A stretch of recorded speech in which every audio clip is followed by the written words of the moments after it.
বড় সম্পদ আছে আপনি করবেন না, প্লিজ ভাইয়া। চুপ, একদম চুপ। একটাও শব্দ করবি না। আমার কথা না শুনলে কিন্তু তোর কপালে দুঃখ আছে। ভাইয়া আপনার পায়ে পড়ি, প্লিজ আমাকে ছেড়ে দিন, দোহাই লাগে এমন করবেন না প্লিজ ভাইয়া। আমার কাজে বাধা দিলে কিন্তু তোকে আর তোর মাকে এই বাড়ি থেকে বের করে দেব। তখন থাকিস তোর অসুস্থ মাকে নিয়ে রাস্তায়। তেজ আঙ্কুকের পায়ে ধরে বসে পড়ে, অঝরে কান্না করতে করতে বলে, ভাইয়া ভাইয়া এমনটা করবেন না প্লিজ, আমাদের যাওয়ার কোনো জায়গা নেই, প্লিজ ভাইয়া এমন করবেন না। ঠিক আছে, করব না, তবে বিনিময়ে তোর শরীরটা আমায় দিতে হবে। তে অসহায় দৃষ্টিতে তাকিয়ে থাকে জাঙ্কুকের দিকে। তার সামনে দাঁড়িয়ে আছে একজন নিষ্ঠুর পুরুষ। তে রূপে মুগ্ধ হয়ে তার সাথে জোর জবরদস্তি করছে। আচ্ছা, সপুরুষই কেমন হয়? সপুরুষই কি নারী মানেই শারীরিক সম্পর্ক বুঝে? জানা নেই তের, তবে এই মুহূর্তে পুরুষ জাতির জন্য তার মনে একটা ঘৃণা জন্মেছে। তেকে চুপ থাকতে দেখে জাঙ্কুক বিরক্ত হয়। তেকে ফ্লোর থেকে তুলে বিছানায় ছুঁড়ে ফেলে, তারপর নিজের শার্ট খুলতে শুরু করে। তে শুধু কান্না করছে। একটু পরেই যে তার সতীত্ব কেড়ে নেবে তারই পছন্দের মানুষটি। এত বড় আঘাত সে কিভাবে সহ্য করবে? নিজের শার্ট খুলে বা জাঙ্কুকের জামায় হাত দেয় খোলার জন্য। ভাইয়া ভাইয়া প্লিজ আমার এত বড় সর্বনাশ করবেন না, মরে যাবো আমি। ভাইয়া প্লিজ ছেড়ে দিন আমায়, আপনার দুটি পায়ে পড়ে প্লিজ আমাকে ছেড়ে দিন। জাঙ্কুকের গা চেপে ধরে হিসিয়ে বলে, আরেকটা কথা বলবি তো আমার থেকে খারাপ আর কেউ হবে না, আমার কাজে বাধা দেওয়ার চেষ্টা করবি না। এ কথা বলে জাঙ্কুক তের জামা খুলে ফেলে। উন্মুক্ত হয় তের সদ্য যৌবনে পদার্পণ করা শরীর। দুধে আলতা গায়ের রং, কোমল ত্বক, মেদহীন চিকন কোমর, কি নেই তের মধ্যে। জাঙ্কুক আস্তে আস্তে ছুতে শুরু করে তের শরীর। ছোঁয়ার মাধ্যমে তার পাগলামি প্রকাশ পাচ্ছে। ফর্সা শরীর হওয়ায় একটু চাপ পড়তেই জায়গাটা লাল হয়ে যাচ্ছে। ব্যথায় তে কান্না করছে, কিন্তু সেদিকে জাঙ্কুকের কোনো খেয়াল নেই, বরং তের কান্নার মাধ্যমে সে এক পৈশাচিক আনন্দ পাচ্ছে। জাঙ্কুক তের ঠোঁটে কিস করতে শুরু করে, বলা ভালো এক প্রকার সুস্থে শুরু করেছে। তে নিঃশ্বাস নিতে না পারায় আর ব্যথায় ছাড়া পাবার জন্য ছটফট করছে। জাঙ্কুককে সরানোর চেষ্টা করছে, তবে নাড়াতে পারেনি এক চুলও। উপরন্তু জাঙ্কুক আরো জোরে চেপে ধরে তেকে। তে ঠোঁট কেটে রক্ত বের হলে জাঙ্কুক শুষে নেয়। তে মনে প্রাণে আল্লাহকে ডাকছে, আল্লাহ যেন এই রাক্ষসটার হাত থেকে বাঁচায় তাকে। তবে হাই কপাল, আল্লাহ যে আজ কথা শুনছে না তার। হয়তো তার কপালে লিখাই ছিল তার পছন্দের মানুষের মাধ্যমে ধর্ষিত হওয়া। অবশেষে জাঙ্কুক ছেড়ে দেয় তের ঠোঁট। ছাড়া পেয়ে হাঁপাতে শুরু করে তে। তবে জাঙ্কুক থেকে স্বাভাবিক হওয়ার সময়টুকু না দিয়ে তের গলায় বাইট করতে শুরু করে। এভাবেই জাঙ্কুক ছিনিয়ে নেয় তের সতীত্ব। এক 16 বছর বয়সের মেয়েকে বিয়ে না করেই ভোগ করে সে। তের মৃত্যু সমান যন্ত্রণা হচ্ছে, তবে জাঙ্কুকের এতে কোনো খেয়াল নেই। সে তো বিছানায় হেলান দিয়ে সিগারেট খাচ্ছে। কান্না করবি না, একদম চুপ থাক। আর বাড়ির কেউ যদি এই ব্যাপারে জানতে পারে, তাহলে তুই আর তোর মা কোথায় যাবি সেটা অন্তত আমার চিন্তা না। তের নিজের প্রতি ঘৃণা হচ্ছে। এরকম একটা নরপশুকে সে কিভাবে ভালোবেসেছিল ভাবতেই লজ্জা লাগছে তার। না জানি আরো কত মেয়ের জীবন নষ্ট করেছে এভাবে। তে কিছু না বলে চুপচাপ উঠে বসে। পেটে প্রচন্ড ব্যথা, জাঙ্কুক একটুও দয়া দেখায়নি তাকে। অবশ্য এরকম জোর জবরদস্তি করলে মানুষ দয়া দেখাবে সেটা ভাবাই আসলে ভুল। কোনো রকমে উঠে দাঁড়ায় সে। আজকে নিজেকে খুব অসহায় লাগছে তার। এদিকে জাঙ্কুক তো একবার তাকালো না তের দিকে, সে নিজের মতো ফোন টিপায় ব্যস্ত। তে একবার তাকায় জাঙ্কুকের দিকে। ইস, কি নিষ্ঠুর মানুষ জাঙ্কুক। অথচ তে এক সময় তাকে নিয়ে রঙিন স্বপ্ন দেখেছিল, তাদের বিয়ে হবে, সংসার হবে, বাসরও হবে। তবে সেই কাজটাই জাঙ্কুক করলো আজকে তের সাথে। তবে এটাকে বাসর নয়, বরং ধর্ষণ বলে। তে আস্তে আস্তে জাঙ্কুকের রুম থেকে বেরিয়ে নিজের রুমে চলে যায়। বাথরুমে গিয়ে শাওয়ারের নিচে বসে অঝরে কান্না করতে থাকে সে। আল্লাহ, কেন এমন হলো আমার সাথে? ভাইয়া কেন এরকম একটা কাজ করলো আমার সাথে? তাকে তো আমি আগে খুব ভালোবাসতাম, তবে কেন যে এমন করলো আমার সাথে? আমি এই যন্ত্রণা সহ্য করতে পারছি না। ধর্ষিত হওয়া থেকে বেশি যন্ত্রণা হচ্ছে ধর্ষণকারীকে দেখে। ভাইয়া কেন এমন একটা কাজ করলো আমার সাথে? আচ্ছা ওয়েট, আপনারা কিছুই বুঝতে পারেননি তাই না? চলুন আমি বুঝিয়ে দিচ্ছি। প্রায় 2 মাস আগে তে প্রথমবার জাঙ্কুকের বাড়িতে আসে। তের বাবা মারা যাওয়ার পর তের মা তেকে নিয়ে তার ভাইয়ের বাসায় ওঠে। জাঙ্কুক হচ্ছে তের মামাতো ভাই। তের মামি অবশ্য বিষয়টা মানতে পারে না, আর মানবেই বা কিভাবে? কোন মেয়ে চায় তার সংসারে ননদ এসে উঠুক? তবে তের মামা যেহেতু বোনকে অনেক ভালোবাসে, তাই তিনি মুখ ফুটে বলতে পারে না কিছুই। এদিকে প্রথম দিনই নিজের মামাতো ভাইয়ের প্রেমে পড়ে যাইতে 21 বছর বয়সী জাঙ্কুক বয়সের তুলনায় একটু বেশি গম্ভীর, আর মেয়েরা সাধারণত গম্ভীর ছেলেদেরই প্রেমে পড়ে বেশিরভাগ। কিশোরী তেও উষ্টাকেই পড়েছিল জাঙ্কুকের প্রেমে। এদিকে তেজে জাঙ্কুকের নজর কাড়েনি তা কিন্তু নয়, তের অপরূপ সৌন্দর্য নজর কেড়েছে জাঙ্কুকের। তবে জাঙ্কুক প্রেমে পড়েনি, বরং তের শরীরটা ছুঁয়ে দেখতে চাইতো সে। এতদিন জাঙ্কুক আর তের মধ্যে তেমন কথা হয়নি। এদিকে তের মা অসুস্থ থাকায় আজকে তের মামা মামি তাকে নিয়ে ডক্টরের কাছে গেছে। বাড়িতে তে আর জাঙ্কুক একাই ছিল, আর এটারই সুযোগ নিয়েছে জাঙ্কুক। জোরপূর্বক নির্যাতন করেছে তেকে। তে গোসল সেরে বেরিয়েছে, তখন মনে পড়ে তার মামি বলে গিয়েছিল তাদের আসতে দেরি হলে তে যেন রাতে রান্নাটা করে রাখে। অলরেডি বিকাল গড়িয়েছে, তবে তের শরীরের যা অবস্থা ঠিক মতো দাঁড়াতে পারছে না, রান্না করবে কিভাবে? কিন্তু সে যদি রান্না না করে তাহলে রাতে সবাই খাবে কি? তে এসবই ভাবছিল, তখনই তার বেস্ট ফ্রেন্ড জিমিন কল দেয়। জিমিনদের বাড়ি বেশি দূরে নয়।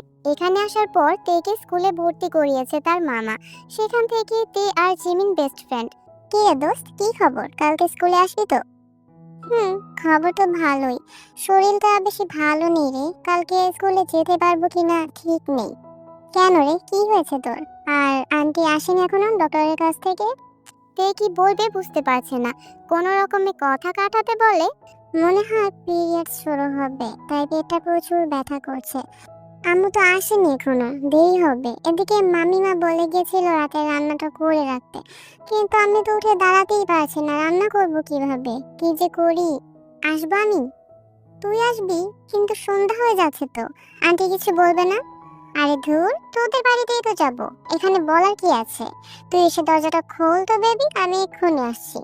তারপর কল কেটে দিয়ে আস্তে আস্তে করে দরজা খুলতে যায়।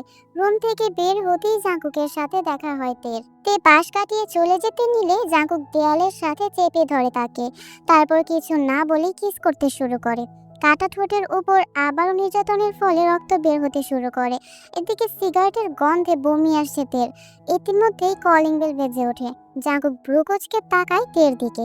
কে এসেছে? জিমিন এসেছে ভাইয়া। ও হঠাৎ এই সময় এসেছে কেন? কিছু বলেছিস তুই? না ভাইয়া, বিশ্বাস করুন আমি কিচ্ছু বলিনি। ওকে বলেছিলাম আমার পেট ব্যথা করছে, ও যেন এসে আমাকে একটু সাহায্য করে রান্নার কাজে, আর কিছু না ভাইয়া।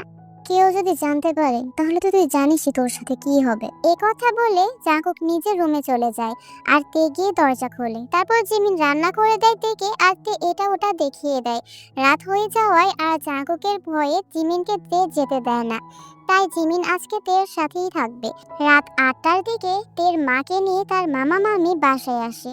তের মা জেহবের হার্টের রোগ, প্রতিদিন শ্বাসকষ্ট লেগেই থাকে, তার উপর কিছুদিন পর পর হার্ট ব্লক হয়ে যায়। যাই হোক, তেকে দেখে জেহব আন্দাজ করে কিছু তো একটা হয়েছে তের, কারণ তেকে দেখতে দুর্বল লাগছিল, তার উপর পেট ব্যথা। যদিও তে পিরিয়ড বলে চালিয়ে নিয়েছে, তবে মায়ের মন তো তাই একটু বেশিই চিন্তিত। এদিকে জাঙ্কুক তো রেগে ফায়ার, কারণ সে চেয়েছিল রাতেও থেকে ভোগ করবে, তবে জিমিন থাকায় সেটা আর হবে না। পরের দিন সকালে জিমিন ব্রেকফাস্ট করে চলে যায় স্কুলে যাবে বলে। অসুস্থ থাকায় তে আর যাবে না। এদিকে জাঙ্কুক ভার্সিটিতে যাবে, তাই একেবারে রেডি হয়ে বের হয় রুম থেকে। সবাই তখন ব্রেকফাস্ট করছে। তে যেহেতু জিমিনের সাথে খেয়ে নিয়েছে, তাই এখন সে নিজের রুমে আছে। ফুপ্পি, তে কোথায়? স্কুলে যাবে না ও? আসলে বাবা, ওর শরীরটা তো ভালো নেই, তাই আজকে আর যাবে না বলছে। এভাবে স্কুল কামাই করলে তো হবে না, এমনিতেই তোমার মেয়ে ঠিক মতো পড়ে না, এরপর দেখবা ফেল করে বসে আছে। হ্যাঁ রে জাঙ্কুক, তুই এবার কবে থেকে সবার জন্য চিন্তা করা শুরু করেছিস? এইসব বাদ দাও। ফুপি, তুমি থেকে গিয়ে রেডি হতে বলো, আমি যাওয়ার সময় ওকে স্কুলে নামিয়ে দেব। যেই হোক আর কিছু না বলে তে রুমে যায়। তে তখন শুয়েছিল, পেট ব্যথা কমলেও শরীরটা বেশ ক্লান্ত লাগছে ওর। এদিকে যেই হোক যখন বলে জাঙ্কুক তাকে স্কুলে নিয়ে যাবে, তের চোখ কপালে উঠে যায়। ভয়েরা বাসা বাঁধে তার মনে। কালকের কথা মনে পড়তেই বুক কেঁপে ওঠে তার। জাঙ্কুক যে কিসের ফোন দিয়েছে সেটাতে ঠিকই বুঝতে পেরেছে। প্লিজ মা, আমি আজকে স্কুলে যাব না, তুমি তুমি ভাইয়াকে চলে যেতে বলো, আমার আমার শরীরটা ভালো লাগছে না মা, প্লিজ। এমনিতেই পরীক্ষায় গোল্লাবাস, আর বাহানা করিস না তো, তাড়াতাড়ি রেডি হয়ে বের হ, জাঙ্কুকের দেরি হয়ে যাচ্ছে। ছেলেটা অপেক্ষা করছে আর উনি বাহানা দিচ্ছে, আয় তাড়াতাড়ি। এই কথা বলে জেহব চলে যায়। তের চোখে পানি চলে আসে। মাও বুঝলো না তাকে, তুলে দিল নরপশুর হাতে। কান্না করতে করতে রেডি হয় তে। আল্লাহর কাছে দোয়া করতে করতে রুম থেকে বের হয়। জাঙ্কুককে দেখে তের ঠোঁট ভেঙে আসে। এদিকে জাঙ্কুকের নেশালো দৃষ্টি তের পা থেকে মাথা অবধি দেখে যাচ্ছে। জাঙ্কুক ড্রাইভিং সিটে বসে তেকে পাশের সিটে বসতে বলে। তে ভয়ে ভয়ে জাঙ্কুকের পাশে গিয়ে বসে। গাড়ি চলতে শুরু করে, কিন্তু কিছু দূর যাওয়ার পরই তে বুঝতে পারে এটা তার স্কুলের রাস্তা না, জাঙ্কুক অন্য কোথাও যাচ্ছে। কিছুক্ষণের মধ্যেই গাড়িটা একটা নির্জন রাস্তায় এসে থামে। চারিদিকের গাছগাছালি আর বন জঙ্গল। ভয়েতে কান্না করে দেয়। জাঙ্কুক তের একদম কাছে গিয়ে গভীরভাবে তেকে দেখতে শুরু করে। তারপর নিশালো কণ্ঠে বলে, তোকে আজকে এত সুন্দর লাগছে কেন? জানিস না, তোকে দেখলে আমি নিজেকে কন্ট্রোল করতে পারি না। এত সুন্দর কেন তুই? আসুন, তোকে যেন কখনো মেকআপ করতে না দেখি। মেকআপ তোর জন্য নিষিদ্ধ। তুই সব সময় এভাবে ন্যাচারালি আমার সামনে আসবি। ভাইয়া, ভাইয়া প্লিজ ছেড়ে দিন। ওইসব করবেন না প্লিজ, আমার অনেক কষ্ট হয়। প্লিজ ছেড়ে দিন আমায়। জাঙ্কুক কিছু না বলে তের গলায় মুখ ডুবিয়ে দেয়। তের শরীরের ঘ্রাণ নিতে শুরু করে আর মাঝে মাঝে চুমু দিতে থাকে। ভাইয়া প্লিজ এমন করবেন না, প্লিজ ভাইয়া ছেড়ে দিন আমার, আমি সহ্য করতে পারি না। প্লিজ এমন করবেন না ভাইয়া। দেখ, মুড নষ্ট করিস না। তুই কি বুঝিস না আমি আউট অফ কন্ট্রোল হয়ে গেছি? এখন যে কোনো মূল্যেই তোকে আমার লাগবে। I need you badly. তে শুধু কান্না করছে। এরপর কি হবে সেটা খুব ভালোভাবেই বুঝতে পারছে সে। জাঙ্কুক তেকে ছেড়ে দিয়ে পেছনের সিটে চলে যায়। তারপর তেকেও যেতে বলে, তবে তে বারবার অনুরোধ করতে শুরু করে যেন জাঙ্কুক তাকে ছেড়ে দেয়। আমার মুড নষ্ট করলে কিন্তু কালকের থেকেও বেশি কষ্ট দেব।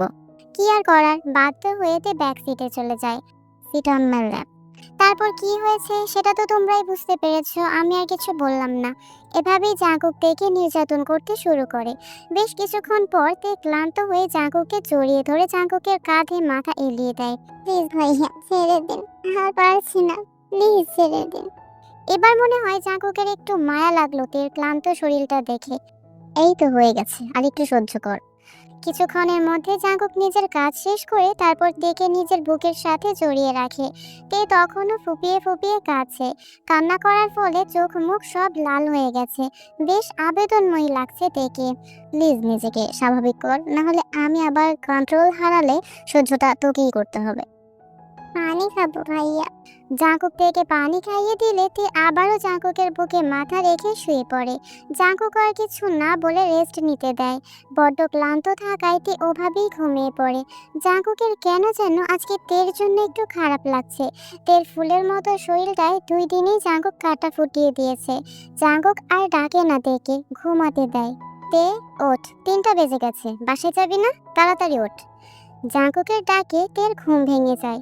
চোখ খুলে চারপাশটা দেখে বোঝার চেষ্টা করে সে এখন কোথায় আছে। তে তখনও জাঙ্কুকের বুকেই শুয়েছিল। সবকিছু মনে পড়তেই তে ছিটকে দূরে সরে যায়। এতক্ষণ এভাবে জাঙ্কুক দেখেছে তাকে, ভাবতেই লজ্জা লাগছে তার। এতক্ষণ আমার বুকে শুয়ে থাকতে লজ্জা লাগেনি, এখন নাটক করতে আসছে। তাড়াতাড়ি ড্রেস পরে নে, বাসায় যাবো। জাঙ্কুক শার্ট পরে সামনের সিটে এসে বসে। তে জামা কাপড় পরে পেছনের সিটেই বসে থাকে। তা দেখে জাঙ্কুক বলে, কি হলো, দাওয়াত দিয়ে আনতে হবে নাকি? এখানেই বসি ভাইয়া, ওই আর কি, দেখা করছে তো তাই আর কি। জাঙ্কু কিছু না বলে গাড়ি থেকে বেরোয়। তারপর থেকে কোলে করে পিছনের সিট থেকে সামনের সিটে নিয়ে আসে। আমার কথার অবাধ্য হও আমি পছন্দ করি না। তারপর জাঙ্কুক ড্রাইভ করতে শুরু করে এবং কিছুক্ষণের মধ্যেই ওরা বাড়িতে চলে আসে। এই সময়টাতে বাড়ির সবাই বিশ্রাম নেয়, তাই আর কারো প্রশ্নের মুখোমুখি হতে হবে না। জাঙ্কুক থেকে কোলে করেই তার রুমে নিয়ে যায়। তে অবশ্য বাধা দিয়েছিল, তবে জাঙ্কুক তো আর সোনার পাত্র না। রাতে খাবার টেবিলে সবাই খাবার খাচ্ছিল। জাঙ্কুক আজকে সবার সাথেই খাচ্ছে।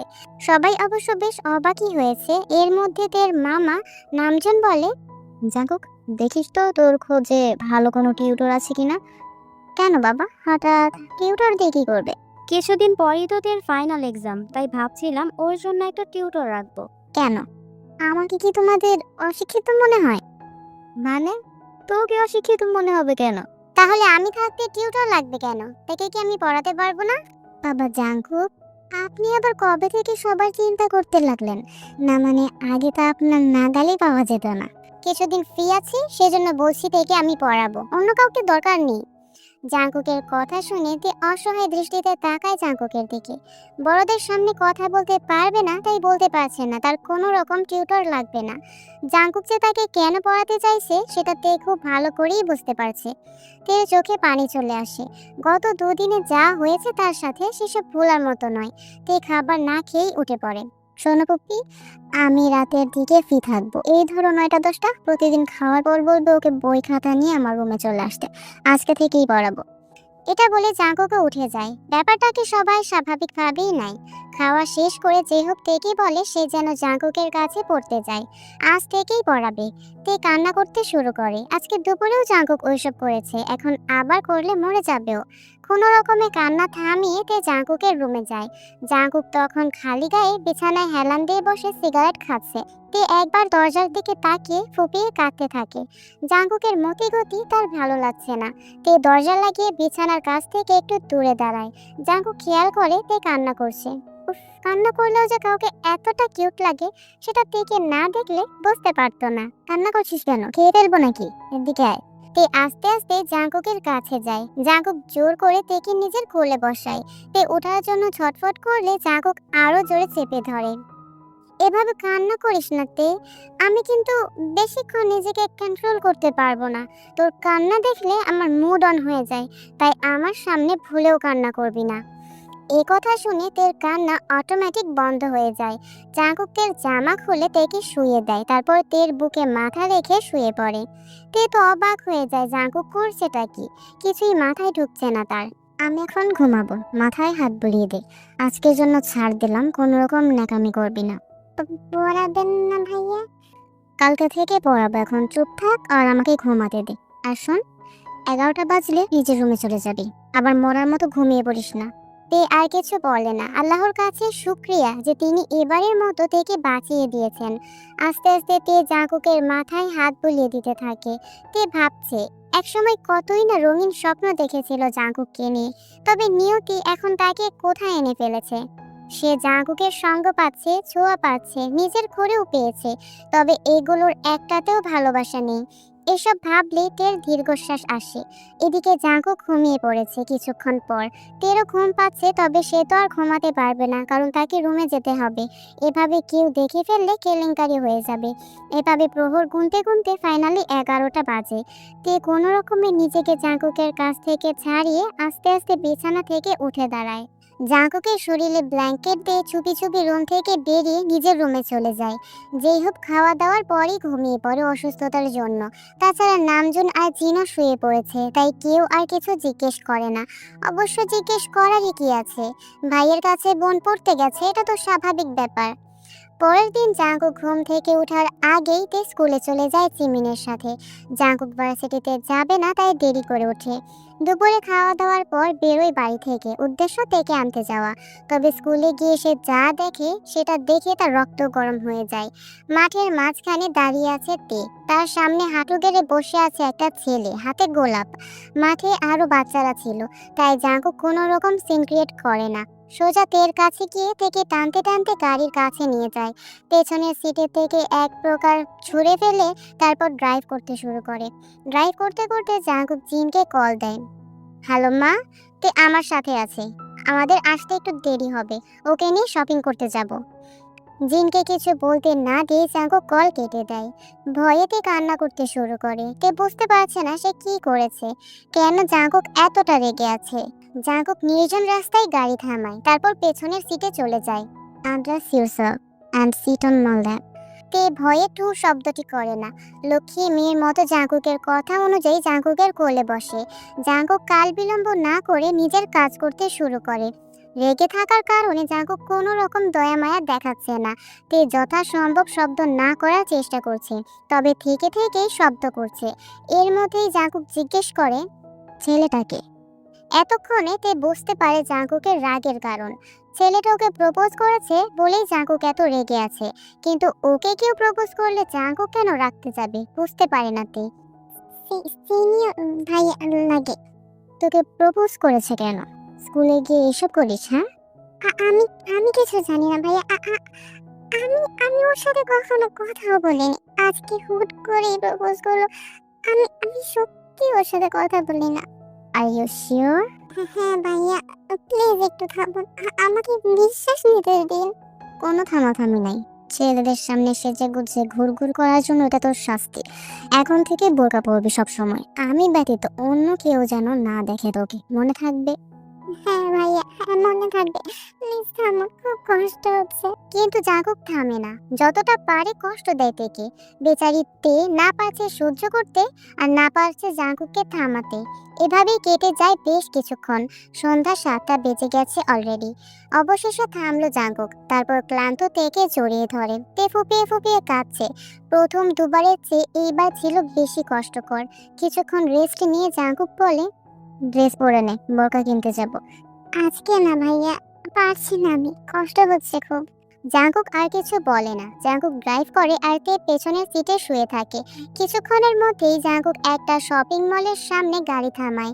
তে যেহেতু যাবে না, তাই সে একাই যায় এবং নিজের পছন্দ মতো বোরকা কিনে আনে। প্রায় 10টা বোরকা, সাথে ম্যাচিং হিজাব নিকাব। কিন্তু আশ্চর্যের বিষয় হলো সবগুলোর ডিজাইন ভিন্ন হলেও রং কালো। তে হা করে তাকিয়ে আছে জাঙ্কুকের দিকে। প্রথমত এতগুলো বোরকা, তার উপর সবগুলোই কালো। সবগুলো যখন কালোই আনবে তাহলে দুইটা আনলেই তো হতো। জাঙ্কুকের পছন্দের রং কালো হওয়ায় আর কোনো রং তার চোখে পড়েনি। বাসায় আসার পর জাঙ্কুকের কাণ্ড দেখে তো জেইহব আর জিনের মুখ হা হয়ে যায়। হুট করে জাঙ্কুকের এই পরিবর্তন, টের প্রতি খেয়াল রাখা ব্যাপারটা নজর কাড়ছে সবার। তবে কেউ আর বেশি কিছু ভাবে না। পরের দিন তে বোরকা পরে স্কুলে যায়। জিমিন অবশ্য বেশ অবাক হয় হঠাৎ তের এমন পরিবর্তন দেখে। বেস্ট ফ্রেন্ড হওয়া সত্ত্বেও তে জিমিনকে কিছু বলতে পারে না। আজকে আবার তের পিরিয়ড শুরু হয়েছে স্কুলে থাকা অবস্থায়। এমনিতেই জাঙ্কুকের অশান্তি, তার উপর এখন আবার এই পিরিয়ড। তে ভীষণ বিরক্ত। আজকে জাঙ্কুক আসবে না তাকে নিতে। তে যেন হাফ ছেড়ে বাঁচলো। কিন্তু চিন্তার বিষয় হলো বাসায় গিয়ে সে কিভাবে বাঁচবে। বাসায় আসার পর থেকে তে খুব ভয়ে ভয়ে আছে। কখন না জানি জাঙ্কুক আসে নিজের পুরুষত্ব দেখাতে। সারাদিন তে জেহবের আশেপাশেই ঘুরঘুর করেছে। সন্ধ্যায় জাঙ্কুক বাসায় আসার পর থেকে একবারও দেখেনি তেকে। তার ভেতরটা ছটফট করছে তেকে দেখার জন্য। এদিকে তে তো ভয়ে আছে, সে জাঙ্কুকের কাছে কোনোভাবেই যাবে না। মা শোনো না, আজকে ভাইয়াকে বল আমি পড়বো না, শরীরটা ভালো লাগছে না, প্লিজ মা। এই তুই পেয়েছিস নাকি? প্রতিদিন শরীর খারাপের বাহানা দিয়ে পড়াশোনায় ফাঁকি দেওয়া হচ্ছে। ওসব চলবে না। বই খাতা নিয়ে এখনই জাঙ্কুকের কাছে যা, ছেলেটা ঘুমাবে। মা প্লিজ একটু বুঝো। কিন্তু যেই হোক কোনো কথা না শুনে চলে যায়। বেচারি তের কান্না পাচ্ছে, কেউ শোনে না তার কথা। না তো জাঙ্কুক আর না তো তার জন্মদাত্রী মা। তে আর কি করবে? সে যদি নাও যায়, জাঙ্কুক ঠিকই রাতের বেলা এসে তাকে নিয়ে যাবে। তে ভয়ে ভয়ে জাঙ্কুকের রুমে যায়। অন্যদিনের মতো আজও জাঙ্কুক সিগারেট খাচ্ছে। খাটে হেলান দিয়ে এক হাত মাথার পেছনে, আরেক হাতের দু আঙুল দিয়ে সিগারেট ঠোঁটে ছোঁয়াচ্ছে। খালি গায়ে থাকায় তার সিক্স প্যাক বডি উন্মুক্ত। কি যে লাগছে না, ইচ্ছে করছে আমি নিজেই চলে যাই জাঙ্কুকের কাছে। পদের হাড্ডিটা আমার জামাইকে কেড়ে নিয়েছে গো। সংসেজে দাঁড়িয়ে আছিস কেন? কাছে আয়। তে বিছানার কাছে যেতেই জাঙ্কুক তেকে বিছানায় ফেলে তের উপর উঠে বসে, তারপর কিস করতে শুরু করে। তে বাধা দেওয়ার চেষ্টা করলে ওর দু হাত জাঙ্কুকের এক হাত দ্বারা বন্দি করে নেয়। আরেক হাত বিচরণ করছে তের পেটে। তে বুঝতে পারছে না জাঙ্কুককে থামাবে কিভাবে। এই অবস্থায় কোনোভাবেই সহ্য করতে পারবে না তে। বেশ কিছুক্ষণ পর জাঙ্কুক তের ঠোঁট ছেড়ে দিয়ে জামায় হাত দেয়। তে কেঁদে ফেলে। ভাইয়া, ভাইয়া আজকের মতো ছেড়ে দিন আমায় প্লিজ। আজকে ওইসব করবেন না, আমি পারবো না সহ্য করতে ভাইয়া প্লিজ। চুপ, আমাকে বাধা দেওয়ার চেষ্টা করবি না। দেখছিস না আমি অন হয়ে আছি। ভাইয়া, ভাইয়া প্লিজ ছেড়ে দিন। আমার আমার পিরিয়ড চলছে। I don't care. ভাইয়া, ভাইয়া প্লিজ ছেড়ে দিন, মরে যাবো আমি। প্লিজ অন্যদিন করবেন, কিন্তু এবারের মতো ছেড়ে দিন ভাইয়া প্লিজ। ভাইয়া, you have to satisfy me, open your mouth. তারপর কি হয়েছে তোমরা নিশ্চয়ই বুঝতেই পেরেছো। আমি আর বলবো না, আমার শরম করে। পিরিয়ডসের কটা দিন জাঙ্কুক এভাবেই নিজেকে স্যাটিসফাই করে। এভাবেই কাটতে থাকে দিন। প্রতিদিন থেকে পড়ানোর বাহানায় অত্যাচার করতো জাঙ্কুক। তার উপর মাঝে মাঝে থেকে আনতে গিয়ে গাড়িতেও করতো। তের জীবনটা তেজপাতা বানিয়ে দিয়েছে জাঙ্কুক। যদিও এখন আর তেমন কষ্ট হয় না, তেরও ভালো লাগে। তবে এভাবে বিয়ে ছাড়া পরপুরুষের সাথে মিলিত হওয়ার ইচ্ছা কখনোই ছিল না তের। কিন্তু ভাগ্যের ফের এখন সেটাই হয়েছে। দেখতে দেখতে তের এক্সাম চলে আসে। এক্সামের দিনগুলো অবশ্য জাঙ্কুক ছাড় দিয়েছে এবং হেল্প করেছে অনেক। তাই পরীক্ষা ভালোই হয়েছে। কিছুদিন আগেই পরীক্ষা শেষ হয়েছে। এখন তে আপাতত বাড়িতেই। হোপ, তোর সাথে আমার কিছু কথা আছে। জিন, তুমিও এসো। হ্যাঁ ভাইয়া, বলো কি কথা? তোমাকে দেখে মনে হচ্ছে খুবই গুরুত্বপূর্ণ কথা। আসলে আমার বন্ধু জংসুককে তো চিনিসই তুই। জংসুকের একটা ছেলে আছে, নাম ইনও। পড়াশোনা শেষ করে বাবার কোম্পানি দেখাশোনা করছে। ছেলেটা বেশ ভালো, ভদ্রসভ্য। সেদিন কথায় কথায় ইনওর বিয়ের কথা উঠলে আমি কিছু না ভেবেই তের ছবি দেখিয়েছিলাম। এই, তারপর কি হলো গো? নিশ্চয়ই পছন্দ করেছে। আরে আমাদের থেকে অপছন্দ করার মতো কোনো কারণই নেই। আরে শোনো না, আমি তো ভাবতেই পারিনি যে বাপ ছেলে দুজনেরই এত পছন্দ হয়ে যাবে। তারপর তো জংসুক আমাকে ধরলো, তেকেই বিয়ে করাবে। যখন বললাম বয়স কম, তখন বলল সমস্যা নেই, দরকার হলে কাবিন করে রাখবে, 2-3 বছর পর উঠিয়ে নেবে। যদিও আমি এখনো কিছু জানাইনি, তবে হোপ তুই যদি বলিস তাহলে আমি ওদের আসতে বলবো। ভাইয়া, আমি আর কি বলবো? তুমি যা ভালো বুঝো করো। আমি জানি তুমি তের জন্য যা করবে ভালোই করবে। তোমার যদি মনে হয় ছেলেটা ভালো, তে সুখী হবে, তবে তুমি আসতে বলো। হ্যাঁ, ও কিন্তু ঠিক কথাই বলেছে। পরিবার সম্পর্কে তো আমরা জানি, তাছাড়া ছেলেও ভালো, তুমি আসতে বলো। কিন্তু একটা সমস্যা, জাঙ্কুক তো বাড়িতে নেই, ঘুরতে গেছে বন্ধুদের সাথে। আরে সমস্যা নেই, আগে দেখে যাক, পছন্দ হোক তারপর তো জানবেই। তাছাড়া আমি বললে ওরা কালকেই চলে আসবে, তাই জাঙ্কুকে এখনই জানানোর প্রয়োজন নেই। দেখতে এলেই তো আর বিয়ে হয় না। পরের দিন যেই হোক তেকে স্কুলে যেতে দেয় না। তে তো কিছুই বুঝতে পারছে না। দুপুরের দিকে যেই হোক হুট করেই শাড়ি নিয়ে এসে বলে রেডি হতে, তাকে দেখতে এসেছে। তের মাথায় তো আকাশ ভেঙে পড়ে। সে তো জাঙ্কুকে ভালোবাসে, তাহলে অন্য কাউকে কিভাবে বিয়ে করবে? তে এখন বিয়ে করবে না বললে যেই হোক বোঝায় তাকে। দেখ মা, তোর বাবা নেই, তোর মামাই এখন তোর অভিভাবক। উনি যখন নিজে থেকে সম্বন্ধ এনেছেন তোর জন্য, আমি আর কিভাবে না করি বলতো? তাছাড়া ছেলে ভালো, পরিবার ভালো, এমন একটা ঘরে তোকে বিয়ে দিতে পারলে আমি মরেও শান্তি পাবো। তুই রেডি হ, দেখতে এলেই তো আর বিয়ে হয় না, আমি বরং নিচে যাই। তের আর কিছু বলার থাকে না। ঠিকই তো, তার জন্য যে এত বড় একটা পরিবার থেকে সম্বন্ধ এসেছে, এটাই তো অনেক। তাছাড়া জাঙ্কুক তো তাকে ভালোবাসে না, তাহলে শুধু শুধু কেন জাঙ্কুকের আশায় বসে থাকবে সে? তবে সে যে নিজের সতীত্ব হারিয়েছে, লোকটাকে তো ঠকানো হবে। না, বিয়েটা যে করেই হোক ভাঙতে হবে। ইচ্ছা না থাকা সত্ত্বেও তে রেডি হয়। জাঙ্কুক যেহেতু নিষেধ করেছিল, তাই আর মুখে কিছু দেয়নি। কিছুক্ষণ পর থেকে নিয়ে যাওয়া হয়। ইনও তো তেকে দেখে হাঁ করে তাকিয়ে থাকে। তার মা বাবারও পছন্দ হয়েছে খুব, তবে তে একবারের জন্য তাকায়নি ইনওর দিকে। কারণ যেই চোখ জাঙ্কুককে ভালোবেসেছে, সেই চোখ আর অন্য কাউকেই দেখবে না। সবাই যখন বিয়ের ব্যাপারে কথা বলছিল, তখনই কেউ বলে ওঠে, কি হচ্ছে এখানে? জাঙ্কুকের আরো 2 দিন পরে আসার কথা ছিল, তাই এখন জাঙ্কুককে দেখে সবাই বেশ অবাক হয়। তের হুট করেই ভয় করতে শুরু করে, না জানি জাঙ্কুক কি করবে তার সাথে। পরিস্থিতি স্বাভাবিক করার জন্য জিন বলে, আরে জাঙ্কুক, তুই চলে এসেছিস? আয় বাবা, দেখ তোর জংসুক আঙ্কেল থেকে দেখতে এসেছে ওনার ছেলের জন্য। কি সুন্দর মানিয়েছে দুজনকে, দেখ। জাঙ্কুকের চোখ দিয়ে আগুন ঝরছে, রাগে শরীর জ্বলে যাচ্ছে। ভয়ে তের হাত পা কাঁপছে জাঙ্কুককে এভাবে দেখে। তে উঠে দাঁড়ায়। জাঙ্কুক কারো দিকে না তাকিয়ে সোজা তের কাছে যায় এবং ঠাস করে থাপ্পড় বসিয়ে দেয় তের গালে। থাপ্পড়ে তাল সামলাতে না পেরে তে কান্না করে দেয়। জাঙ্কুকের কাণ্ড দেখে সবাই হতভম্ব হয়ে যায়। জাঙ্কুক হঠাৎ থেকে মারলো কেন, তা আবার অতিথিদের সামনে? কেউ কিছু বলার আগে জাঙ্কুক বলে ওঠে, আমার অনুমতি ছাড়া তুই ওদের সামনে এসেছিস কেন? জাঙ্কুক, কি হচ্ছে নাকি এখানে? মান সম্মান ডুবাবে নাকি? হ্যাঁ, আর ও এখানে এসেছে, তাতে তোর অনুমতি লাগবে কেন? আমরা কি যথেষ্ট নই? আমার অনুমতি লাগবে, কারণ আমি ছাড়া দ্বিতীয় কোনো পুরুষ ওকে দেখতে পারবে না। ওর বিয়ে যদি কারোর সাথে হয়, তাহলে আমার সাথেই হবে। এতক্ষণে সবাই একটু একটু আন্দাজ করতে পারলো থাপ্পড় মারার কারণটা, কিন্তু নিজের বিগড়ে যাওয়া ছেলের সাথে কখনোই নামজন তার বোনের একমাত্র মেয়ের বিয়ে দেবে না। জাঙ্কুক বদমেজাজে, ছন্ন ছাড়া, এসব সবাই জানে, তাই যে হবো বিয়েতে রাজি নয়। অসম্ভব। তের বিয়ে আমি কখনোই তোমার সাথে দেব না। তের বিয়ে আমার পছন্দ করা ছেলের সাথেই হবে। তাহলে তুমিও শুনে রাখো বাবা, ও আমার না হলে অন্য কারো হওয়ার জন্য ওকে এই পৃথিবীতে বাঁচিয়েও রাখবো না আমি, মাইন্ড ইট। কথাটা বলে জাঙ্কুক থেকে টানতে টানতে উপরে নিয়ে যায়। আর তে তো সেই কখন থেকেই কান্না করে চলেছে। নিজেদের পারিবারিক বিষয় পরেও দেখা যাবে, আগে সম্মান বাঁচাতে হবে। নামজুন জংসুকের কাছে ক্ষমা চায়, তাদের অসম্মানের জন্য মাফ চায়। জংসুক অবশ্য মাফ করে দেয়, কারণ এখানে তো বড়দের কোনো দোষ নেই, ওরা তো আর জানতো না। আর এত কিছুর মধ্যে ওকে ভাঙা হৃদয় নিয়ে ফিরে যেতে হয়। এদিকে তেকে নিজের রুমে এনে ডোর লক করে দেয়। তারপর তেকে দেয়ালের সাথে চেপে ধরে। আমাকে দিয়ে তোর হচ্ছিল না, সেজেগুজে ওখানে গিয়েছিলি কেন? বিয়ে করার এত শখ তোর? ছাড়ুন আপনি আমায়। দিনের পর দিন আপনি আমায় নিজের ইচ্ছে মতো অত্যাচার করেছেন, এখন আবার আমাকেই ব্লেম করছেন। আমি তো যাইনি আপনার কাছে, তাছাড়া আমি কেন ওখানে যাব না? হ্যাঁ, আপনি কি হন আমার? না তো স্বামী আর না তো আমাদের মধ্যে কোনো রকম সম্পর্ক আছে। আপনি তো আমাকে ভালোবাসেন না যে আমি ওয়েট করবো আপনার জন্য। আমাকে তো আপনি ব্যবহারের জিনিস বানিয়ে দিয়েছেন। দেবো কানের নিচে একটা। কে বলেছে আমি তোকে ভালোবাসি না? কথা ফুটে গেছে তোর, তাই না? টাকা থাকলে না এরকম হাজারটা মেয়ে পাওয়া যায়, তবু আমি শুধু তোকে কেন চাই? হ্যাঁ, তুই বুঝিস না? আমি তোকে ভালোবাসি, যদিও প্রথম প্রথম তোর শরীরটাই চেয়েছিলাম, কিন্তু এখন আমি তোকে ভালোবাসি। বুঝে কম, চিল্লাই বেশি।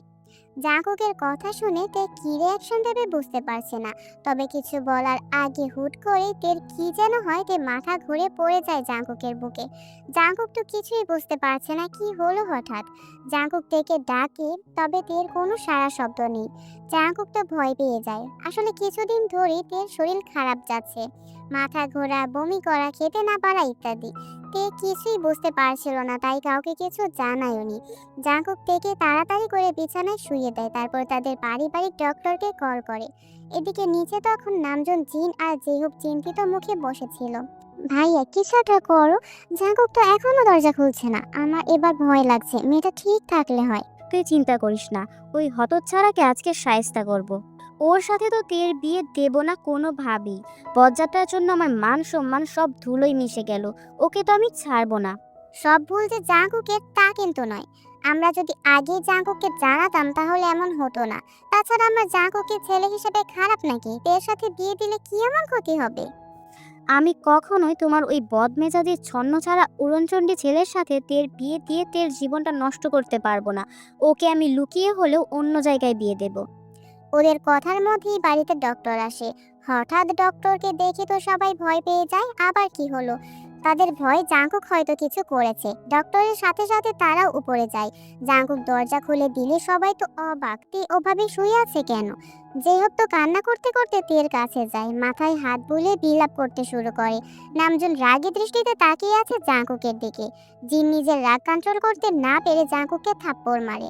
বিয়াদব, এই দিন দেখার জন্য তোকে পেটে ধরেছিলাম। কি করেছিস তুই মেয়েটার সাথে? হ্যাঁ, তুই আসলে একটা অমানুষ। আরে ধুর, আমি কিভাবে বলবো কি হয়েছে? আমি তো নিজেই বুঝতে পারছি না। কথা বলার মাঝেই তো হুট করে জ্ঞান হারালো। আমি কিছু করিনি। ডক্টর সাহেব, আপনি একটু চেক করে দেখুন তো কি হয়েছে মেয়েটার। তোর ব্যবস্থা আমি পরে করছি। ডক্টর চেক করেন থেকে কিছুক্ষণ পরই হাসি মুখে বলেন, চিন্তার কোনো কারণ নেই, তে প্রেগনেন্ট। এই অবস্থায় এরকম একটু আধটু হয়েই থাকে। ও একদম ঠিক আছে। সবার মাথায় যেন আকাশ ভেঙে পড়ে। এক চিন্তা কাটতে না কাটতে আরেক চিন্তা। এইটুকু বয়সে প্রেগনেন্টও! লজ্জায় জেহবের মাথা কাটা যাচ্ছে। আল্লাহ গো, আমার কি সর্বনাশ হলো গো! এখন আমি কি করব? কার সাথে নষ্টামি করে পেট পা দিয়েছে মেয়েটা? জিন আর নামজুন কি বলবে বুঝতে পারছে না, তবে জাঙ্কুক তো বেজায় খুশি। জাঙ্কুক বলে, ফুপ্পি কান্না করো না তো, বাচ্চার বাবা আমি, যা করার আমি করেছি, ও কিছু করেনি। জাঙ্কুকের এই কথাটা বিনা মেঘে বজ্রপাত ঘটায়। নামজুন ঠাস করে জাঙ্কুকের গালে থাপ্পড় বসিয়ে দেয়। হারামজাদা, এক্ষুনি বের হতি আমার বাড়ি থেকে। তোর জন্য পদে পদে আমাকে অসম্মানিত হতে হচ্ছে। তোর মতো ছেলে আমার লাগবে না। সে তুমি আমাকে বের করতেই পারো, তবে আমি গেলে আমার বাচ্চার মাকে সাথে করেই নিয়ে যাব। অসম্ভব, আমি কখনো এমনটা হতে দেব না। তেকে তুই পাবি না। ঠিক আছে, আমিও দেখব বাচ্চার বাবা রেখে তুমি বাচ্চার মাকে কিভাবে অন্য কারোর সাথে বিয়ে দাও। ভাইয়া, এবার কি হবে গো আমার মেয়েটার? এখন আমি কি করব? এখানে একটা কথা না বললেই নয়। জাঙ্কুক যেমন একটা অঘটন ঘটিয়েছে, তেমন সেই তো দায়িত্ব নিতে চাচ্ছে। আমি বুঝছি না বাবা, তোমাদের এত কিসের সমস্যা আমার ছেলেটাকে নিয়ে? না ঠিক আছে, তোমাদের যখন আমাকে নিয়ে এত সমস্যা, তাহলে আরেক জায়গায় বিয়ে দিয়ে দেখাও। রাগে নামজন রুম থেকে বেরিয়ে যায়। জেহবকে নিয়ে জিনও বেরিয়ে যায়। জাঙ্কুক দরজা লাগিয়ে সে তের পাশে বসে পড়ে। তের পেটে হাত বুলিয়ে বলে, এখানেই আছে আমার অংশ। তেকে জড়িয়ে ধরে জাঙ্কুক শুয়ে থাকে। কিছুক্ষণ পরই তের জ্ঞান ফিরে আসে। নিজেকে এভাবে জাঙ্কুকের কাছে দেখে তার উপর জাঙ্কুকের ভালোবাসি কথা মনে পড়তেই তে লজ্জা পেয়ে যায়। তের জ্ঞান ফিরতে দেখে জাঙ্কুক তের মাথায় হাত বুলিয়ে দিতে থাকে। কেমন লাগছে এখন? ভালো। কি হয়েছিল আমার? তে, আম সরি তোকে এত কষ্ট দেওয়ার জন্য। তবে এবার তোকে বিয়ে করে আমি সেই অপরাধের প্রায়শ্চিত্ত করতে চাই। তুই কি বিয়ে করবি আমায়? তের মুখ লজ্জায় লাল হয়ে যায়। আস্তে করে মাথা নেড়ে সম্মতি জানায়। জাঙ্কুক তেকে জড়িয়ে ধরে বুকের সাথে মিশিয়ে নেয়। আর জাঙ্কুকের ছোঁয়ায় শুধুই ভালোবাসা। মিয়া বেবি রাজি তো কেয়া কারেগা কাজী, সাথে যদি থাকে আমাদের আপকামিং বেবি। মানে কি কি বলছেন আপনি সব? তুই প্রেগনেন্ট তে? আমার অস্তিত্ব বড় হচ্ছে তোর মধ্যে। কিন্তু কিন্তু মা জানতে পারলে তো আমাকে মেরে ফেলবে। চিন্তা করিস না, সবাই সবকিছু জানে। কি বলছেন আপনি সব? আরে ভয় পাচ্ছিস কেন? কেউ কিছু বলবে না। আমি বলে দিয়েছি বাবা আমি, আর তোকে বিয়ে করতে চাই। এখন হয়তো একটু রেগে আছে, কিন্তু পরে ঠিক হয়ে যাবে। চল নিচে যাই। না, আমি যাব না, মা বকবে আমায়। আরে ধুর, চল তুই, আমি আছি না, কেউ কিছু বলবে না। তারপর জাঙ্কুক টেকে নিয়ে নিচে যায়। নিচে তখন জেইহোপ আর জিন বসেছিল। জিন জেইহোপকে বোঝাচ্ছিল নামজুন নিজের রুমেই আছে। তেকে দেখে জেইহোপ তেড়ে আসে। তে ভয়ে জাঙ্কুকের পেছনে গিয়ে লুকায়। এমন করছো কেন ফুপি? যা হয়েছে তাতে তো ওর কোনো দোষ নেই। ওর দোষ নেই মানে? তুই বললি আর ওকেও ঢ্যাং ঢ্যাং করে যেতে হলো? বলি ওর কি মান সম্মান নেই রে? হ্যাঁ, ও যায়নি ফুপ্পি, আমি জোর করেছি। যে পাপ আমি করেছি সেটার প্রায়শ্চিত্ত তো আমি করতে চাই। এখন তোমরা যদি আমাদের না মানো তাহলে বলো আমি ওকে নিয়ে বেরিয়ে যাচ্ছি। দেখেছো হোপ, তোমরা তো বলো আমার ছেলে বদমেজাজি, কিন্তু বদমেজাজি হলেও ও দায়িত্ববান। এখন থেকেই প্রোটেক্ট করছে তেকে। আর কি চাও তোমরা বলো তো? জেইহোপ আর কিছু বলে না। জাঙ্কুক তের হাত ধরে জেইহোপের কাছে নিয়ে যায়। তারপর জাঙ্কুক বাইরে চলে যায়। তে ভয়ে জেইহোপের দিকে তাকাতে পারছে না, ফুপিয়ে কান্না করছে।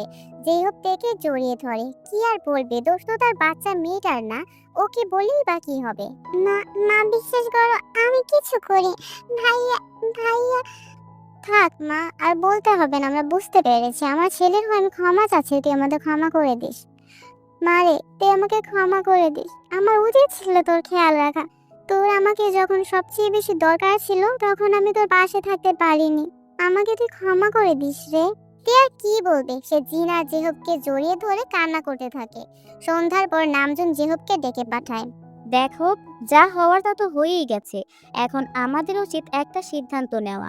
জাঙ্কুক যেহেতু চাইছে তেকে বিয়ে করতে, তাহলে আমাদের রাজি হয়ে যাওয়া উচিত, কারণ বাচ্চাটা তো ওরই। হ্যাঁ ভাইয়া, আমি আর কি বলবো, হয়তো ওদের বিয়ে হলেই ভালো হবে। এখন তুমি যা ভালো বুঝো করো। আচ্ছা ঠিক আছে, তাহলে এই সপ্তাহের মধ্যেই বিয়ের ব্যবস্থা করি। তারপর নামজুন বিয়ের ব্যবস্থা করতে শুরু করে। এদিকে এর মধ্যে জাঙ্কুককে তের কাছে আসতে দেওয়া হয় না। জাঙ্কুক তো ছটফট করছে তেকে না দেখতে পেরে। আজকে তাদের গায়ে হলুদ। গায়ে হলুদের ব্যবস্থা ছাদে করা হয়। দুজনকেই আজকে অসম্ভব সুন্দর লাগছে হলুদ রঙে। দুজনকে ছাদে নিয়ে পাশাপাশি বসানো হয়। জাঙ্কুক তো অপলক দৃষ্টিতে তাকিয়ে আছে তের দিকে। তোকে আজকে অনেক সুন্দর লাগছে জান পাখি। ও, ইচ্ছে তো করছে এখনই। তে তাড়াতাড়ি করে আশেপাশে তাকায়। চারিদিকে সবাই তাকিয়ে আছে তাদের দিকে। তে তো লজ্জায় পড়ে যায়। তবে জাঙ্কুকের এতে কোনো রকম হেলদোল নেই। সে অপলক দৃষ্টিতে তাকিয়ে আছে তের দিকে। তারপর বাড়ির মহিলারা এসে তাদের হলুদ লাগায়। দেন শুরু হয় কাজিনদের নাচ। এক এক করে তাদের সব কাজিনরাই নাচে, অনেক মজা করে। রাত তখন 11টা বাজে। তে ওয়াশরুম থেকে বেরিয়েছে সবেমাত্র, পরনে গোলাপি শাড়ি। ভেজা চুলগুলো টাওয়াল দিয়ে মুছতে মুছতে বের হয় ওয়াশরুম থেকে। তবে রুমে এসে যা দেখে তা দেখার জন্য মোটেও প্রস্তুত ছিল না সে। জাঙ্কুক খালি গায়ে বিছানায় হেলান দিয়ে বসে আছে। দেখেই বোঝা যাচ্ছে গোসল করেনি এখনো। মুখে এখনো হলুদ আছে। তেকে দেখে জাঙ্কুক টের কাছে আসে। তারপর টের কোমর জড়িয়ে নিজের কাছে টেনে নেয়। কি করছেন? কেউ দেখে ফেলবে তো। আর পারছি না আমি, প্লিজ একটু আদর করতে দে। ভাইয়া ছাড়ুন, এখন এসব না প্লিজ। একটু দে না সোনা, আমি আর পারছি না। তে বাধা দিলেও জাঙ্কুক শোনে না। তেকে দেয়ালের সাথে চেপে ধরে কিস করতে শুরু করে। প্রথম প্রথম তে বাধা দিল, পরে আর বাধা দেয় না। জানে বাধা দিয়েও কোনো লাভ নেই। এভাবে কিছুক্ষণ কিস করার পর জাঙ্কুকের অবস্থা খারাপ হয়ে যায়। কন্ট্রোললেস হয়ে যায় সে, কিন্তু তে জাঙ্কুককে থামিয়ে দেয়। প্লিজ ভাইয়া, পাগলামি করবেন না। এখন এসব করা ঠিক হবে না। উফ, কেন যে তখন প্রোটেকশন নিলাম না। আর পারছি না, প্লিজ একটু ঠান্ডা কর আমায়। তের না করা সত্ত্বেও জাঙ্কুক শোনে না তের কথা। শাড়ির আঁচল খুলে তের পুরো শরীরে কিস করতে শুরু করে। তেও এখন আর বাধা দিতে পারছে না। জাঙ্কুকের স্পর্শ যে তারও খুব প্রিয়। এদিকে এতক্ষণে জাঙ্কুকের মুখে লেগে থাকা হলুদ তের শরীরে লেগে গেছে। জাঙ্কুক পাগল হয়ে গেছে, কোনোভাবেই থামতে পারছে না। কিন্তু এর থেকে বেশি যাওয়া যাবে না, তাই ইচ্ছে না থাকলেও নিজেকে থামাতে হয়। তারপর জাঙ্কুক তেকে নিয়ে ওয়াশরুমে চলে যায়। শাওয়ার অন করে তেকে কিস করতে থাকে। দুজনেই ভিজে একাকার, তবুও জাঙ্কুক থামছে না। তে যেহেতু কিছুক্ষণ আগেই গোসল করেছে, তাই এখন তার ঠান্ডা লাগছে। শহরের কোলাহল থেকে দূরে একটা নিরিবিলি পরিবেশে বিয়ের আয়োজন করা হয়েছে।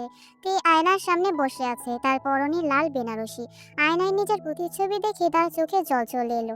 পেটের ভেতরে বাড়তে থাকা নতুন প্রাণের অস্তিত্ব তাকে প্রতি মুহূর্তে মনে করিয়ে দিচ্ছে সেই বিভীষিকাময় রাতের কথা। কিন্তু আজ তার মনে কোনো ঘৃণা নেই, কারণ সে জাঙ্কুকে অনেক আগে থেকেই ভালোবাসতো। তবে জাঙ্কুকের এই পরিবর্তন আর ভালোবাসা তাকে অবাক করে। জাঙ্কুক ধীর পায়ে রুমে ঢুকলো। তের কাঁপতে থাকা কাঁধ দেখে জাঙ্কুকের বুকটা হু হু করে উঠলো। সে তের পেছনে গিয়ে দাঁড়ালো এবং তার কাঁধে হাত রাখলো। জাঙ্কুক নিচু স্বরে বলল, তে, আমি জানি আমি যা করেছি তার জন্য কোনো ক্ষমা হয় না। আমি সারা জীবন সেই অপরাধ বোধ নিয়ে থাকবো।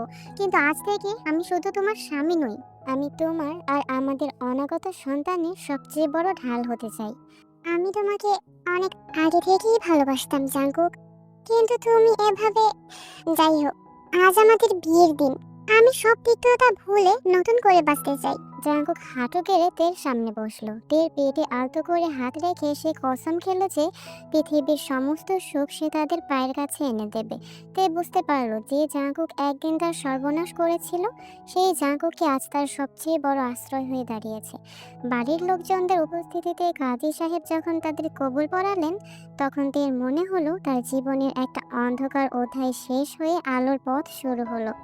বিয়ের সব আনুষ্ঠানিকতা শেষে যখন তারা একা হলো, জাঙ্কুক তেকে জড়িয়ে ধরে বলল, আমি কোনোদিন তোমাকে আর কাঁদতে দেব না জান পাখি।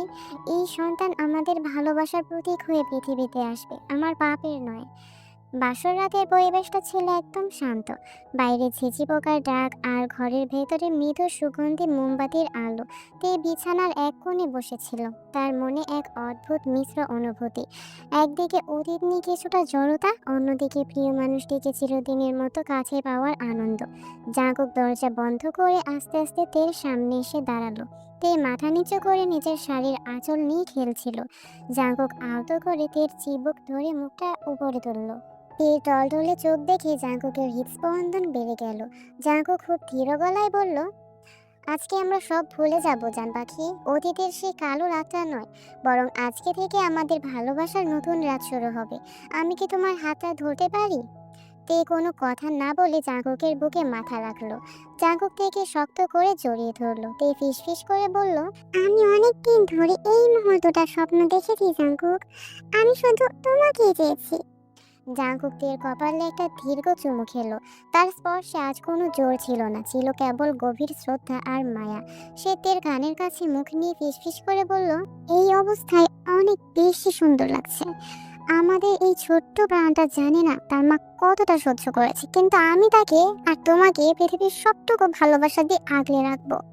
জাঙ্কুক তের হাত দুটো নিজের হাতে নিয়ে আঙুলের ডগায় আলতো করে চুমু দিতে লাগলো। তের সারা শরীরে একটা শিহরণ বয়ে গেল। জাঙ্কুক তের চোখের জল মুছে দিয়ে তাকে বিছানায় শুইয়ে দিল এবং নিচে তার পাশে শুয়ে তাকে নিবিড়ভাবে জড়িয়ে ধরল। সেই রাতে কোনো তাড়াহুড়া ছিল না, ছিল একে অপরকে অনুভব করার এক শান্ত শীতল প্রশান্তি। জাঙ্কুক সারা রাত থেকে ভালোবাসাময় আদর দিল, আর তে তার প্রিয় মানুষটির গায়ের গন্ধে মিশে গিয়ে জীবনের সবচেয়ে সুখের ঘুমটা ঘুমালো। বিয়ের পরের সকালটা ছিল তের জীবনের অন্যতম সুন্দর এক সকাল। রোদের মিষ্টি আলো যখন জানালা দিয়ে তের মুখে পড়ে, সে চোখ মেলে দেখে জাঙ্কুক আগে থেকেই জেগে আছে এবং পরম মমতায় তার দিকে তাকিয়ে হাসছে। তে বিছানা থেকে উঠতে চাইলে জাঙ্কুক তাকে বাধা দিল। আজ একদম না জান পাখি, তুমি এখন একা নও, তোমার ভেতরে আরেকটা প্রাণ বড় হচ্ছে। আজ থেকে তোমার সব দায়িত্ব আমার। জাঙ্কুক নিজেই রান্নাঘর থেকে তেয়ের জন্য হালকা নাস্তা আর এক গ্লাস গরম দুধ নিয়ে এলো। পরিবারের বড়রা জিন এবং জিহুব দরজার আড়াল থেকে সেই দৃশ্য দেখে চোখে জল মুছলেন। তারা ভয় পাচ্ছিলেন যে এই সম্পর্কের শুরুটা তিক্ত হওয়ায় হয়তো তাদের মধ্যে দূরত্ব থাকবে, কিন্তু জাঙ্কুকের এই পরিবর্তন সবাইকে স্বস্তি দিল। দিনের প্রতিটি মুহূর্ত জাঙ্কুক যেন তেকে ঘিরে রাখে। তে যখনই কোনো কাজে হাত দিতে যাচ্ছে জাঙ্কুক তখনই হাজির। দুপুরের খাওয়ার সময় জাঙ্কুক তের পাশে বসে তাকে নিজের হাতে খাইয়ে দিচ্ছে।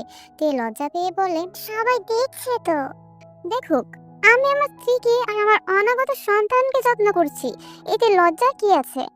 তে যখনই সিঁড়ি দিয়ে উপরে উঠতে যায় জাঙ্কুক দৌড়ে এসে তার হাতটা ধরে।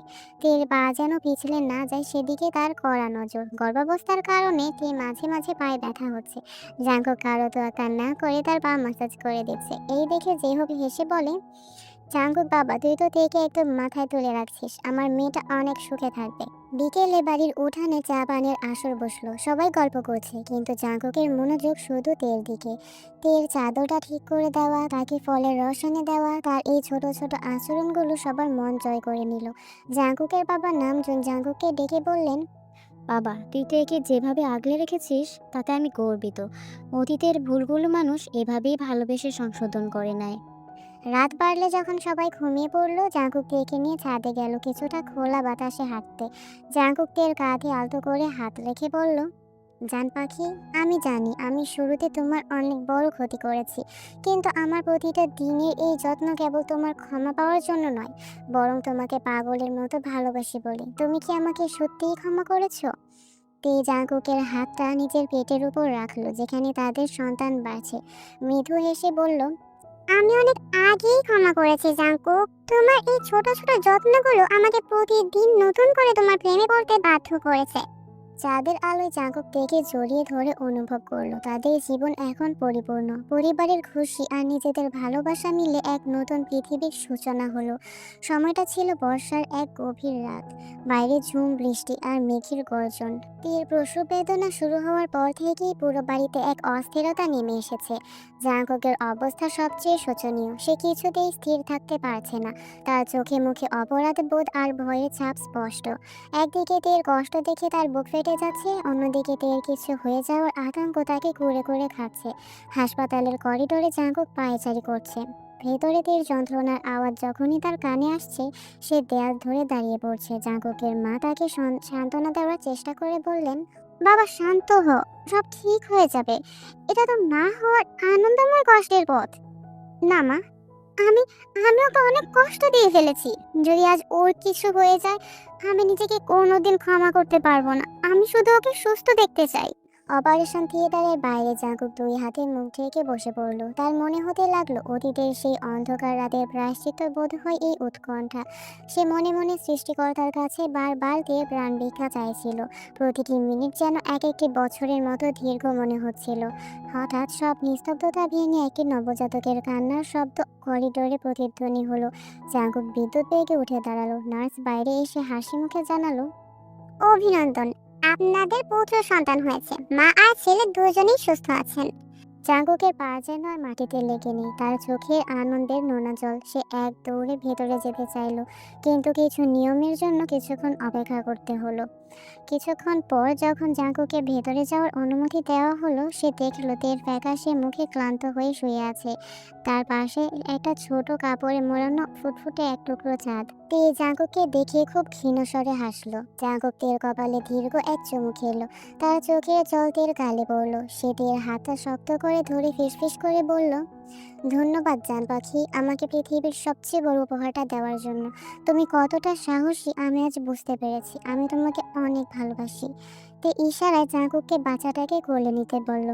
জাঙ্কুক খুব সাবধানে তার ছেলেকে কোলে তুলে নিল। ছোট শিশুটির দিকে তাকিয়ে সে অবাক হয়ে দেখল অবিকল তার মতোই দেখতে হয়েছে। বাইরে তখন পরিবারের সবাই খুশিতে আত্মহারা। জাঙ্কুকের বাবা মিষ্টি বিতরণ করছেন, আর যেই হোক এবং জিন বারবার নাতিকে দেখার জন্য উকি দিচ্ছেন। জাঙ্কুক বাচ্চাটাকে তের পাশে শুয়ে দিয়ে বলল, আমাদের জীবনের সব অন্ধকার আজ এই ছোট্ট প্রাণের আলোয় মুছে গেল। আজ থেকে আমরা এক নতুন পরিবার, যেখানে শুধু ভালোবাসা থাকবে। তে জাঙ্কুকের বুকে মাথা রেখে তার সন্তানের ছোট হাতটা স্পর্শ করলো। বাইরে বৃষ্টির শব্দ তখন এক মধুর সুরের মতো বাজছিল, যা তাদের জীবনের পূর্ণতার সাক্ষ্য দিচ্ছে। 3 বছর কেটে গেছে। জাঙ্কুক আর তের জীবন এখন এক টুকরো স্বর্গ। তাদের ছোট ছেলে তেকুক এখন পুরো বাড়ির প্রাণ। গোলগাল চেহারা আর বড় বড় চোখের তেকুক আধো আধো বোল ফুটিয়ে সারাদিন বাড়ি মাথায় করে রাখে। জাঙ্কুক আর তে তাদের সমস্ত অতীত ভুলে এখন শুধুই তেকুকের মা বাবা। রাতটা ছিল বেশ গভীর। টেকুক তার ছোট বিছানায় অঘরে ঘুমোচ্ছে।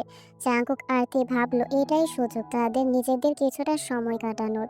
জাঙ্কুক খুব রোমান্টিক মুডে আছে। সে তেকে কাছে টেনে নিয়ে তার ঘাড়ে আর গলায় আদরে চুমু দিচ্ছে। তেও আবেশে চোখ বন্ধ করে জাঙ্কুকের কাঁধে হাত রাখে। তারা যখন একে অপরের মাঝে ডুবে আছে, ঠিক তখনই ঘরের নিস্তব্ধতা ভেঙে টেকুকের সেই অদ্ভুত প্রশ্নটি ভেসে এলো, মাম্মা, বাবা তো সব নিয়ে খেয়ে নিচ্ছে, তাহলে আমি কি খাবো? জাঙ্কুক আর তে যেন আকাশ থেকে পড়লো। জাঙ্কুক তড়িৎ গতিতে তের থেকে সরে গিয়ে বিছানার উপর সোজা হয়ে বসলো। তে লজ্জায় আর অপ্রস্তুত অবস্থায় চাদর দিয়ে নিজেকে টেনে টেনে ঠিক করতে লাগলো। তার ফর্সা মুখটা মুহূর্তেই লজ্জায় টকটকে লাল হয়ে গেছে। তারা তাকিয়ে দেখলো তেকুক বিছানায় আছোয়া হয়ে বড় বড় চোখে তাদের দিকে তাকিয়ে আছে। তার ছোট কপালে গভীর চিন্তার ভাঁজ। সে আবার বলল, বাবা তুমি তো পাগল। তুমি মিথ্যে ফেললে আমি বড় হব কিভাবে? ওটা তো আমার জন্য মামা রেখেছে। জাঙ্কুক কি বলবে ভেবে পাচ্ছিল না। সে আমতা আমতা করে বলল, না মানে বাবা, আমি তো খাচ্ছিলাম না, আমি তো জাস্ট চেক করছিলাম যে ওটা ঠিক আছে কিনা। তেকুক মানতে নারাজ। সে খাট থেকে নেমে গুটি গুটি পায়ে তাদের কাছে চলে এলো। জাঙ্কুকের হাত সরিয়ে সে তের কোলে মাথা রাখলো। তে কোনো মতে নিজের হাসি আর লজ্জা চেপে তেকুকের মাথায় হাত বুলিয়ে দিতে লাগলো। তেকুক গাল ফুলিয়ে জাঙ্কুককে শাসিয়ে বলল, পাপা কালকে তুমি আমাকে চকলেট কিনে দিবে, আজ তুমি মামাকে অনেক ডিস্টার্ব করেছো, তাই তুমি এখন নিচে গিয়ে ঘুমাও, আমি আর মামা একসাথে ঘুমাবো। জাঙ্কুক অসহায়ভাবে তের দিকে তাকালো। তে মুচকি হেসে ইশারায় তাকে বোঝালো যে আজকের মতো তার রোমান্স এখানেই সমাপ্ত। তে ফিসফিস করে জাঙ্কুককে বলল, দেখলে তো তোমার ছেলের কাণ্ড, এখন সামলাও তোমার ব্যাড বয় ইমেজ। জাঙ্কুক দীর্ঘশ্বাস ফেলে হাসলো এবং তেকুকে সুড়সুড়ি দিতে লাগলো। তেকুক খিলখিল করে হেসে উঠল। শেষমেশ জাঙ্কুক আর তের মাঝখানে তেকুক জাঁকিয়ে বসলো এবং জাঙ্কুকের হাতটা সরিয়ে দিয়ে তেকে জড়িয়ে ধরলো, যেন সে তার মামামকে তার বাবার হাত থেকে রক্ষা করছে। সেই রাতে জাঙ্কুকের আর রোমান্স করা হলো না ঠিকই, কিন্তু তেকুকের এই নিষ্পাপ অধিকার বোধ তার হৃদয়ে এক অদ্ভুত সুখের পরশ দিয়ে গেল।